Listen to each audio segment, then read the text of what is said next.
talk about the women's division. Obviously, Ronda Rousey is at the top of anybody's list. Everybody today is calling her the most dangerous woman in the world, and I don't disagree. Cyborg has a great case to be made if she can fight Ronda. Yeah, she certainly does. I mean, and again, if we're operating within the confines of reality, if you want to be a top 15 fighter in the world in the women's division, if you can make the weight and you can raise your hand, you come into the top 15. There are not 15 women on this planet in that weight class within this company. So, again, you're competing when you're not competing against very many people. It becomes a little bit less impressive to a person in the locker room like me. Now, to the average fan, it just looks like some kind of a miracle is going on out there. So I think that's changing very rapidly. I think that pool is changing very quickly. But where it stands right now and with the history of it, it is what it is. But Ronda is definitely number one. And I like this Polish girl a lot, too. Yeah, Johanna. Johanna Champion. Yeah, Johanna Champion. And she's like Conor McGregor. Sure. In the women's rank.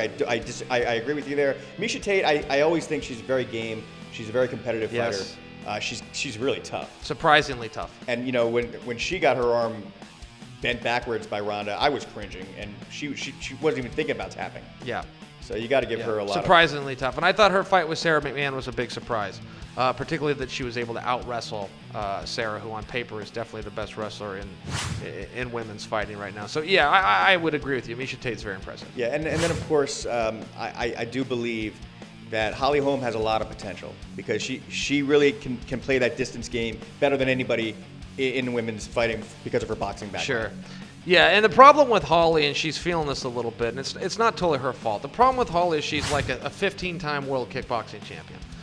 Where that becomes a problem is there's no validity to that whatsoever. There's no kickboxing organization that oversees this. It's not an Olympic sport. There's no governing body to issue out these titles. So when somebody comes in with a claim of being a multiple-time world champion, the guys in the back are now mad. The guys in the back that are sacrificing and working hard for a true world championship get pissed off. Right. They're now pushing back on Holly because of that. The bottom line is, look, is she the best in the world at anything? No. Are those championships ridiculous? Yeah, they're crazy.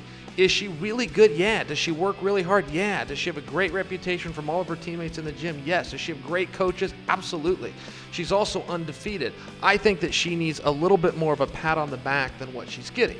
She also needs to fix the resume, do away with this I was a world champion in kickboxing, because there is no world champion in kickboxing, and move on with your MMA career, and you get a lot more support. But if you ever get to know her, and I only know her through media, seems like a very sweet person on top of everything else. Yeah, and Michelle Waterston also, she looked great in her debut, which is amazing. If you don't know, you damn sure should know. My name is Chael Sonnen, and you are watching MMA Noise on Louder Noise.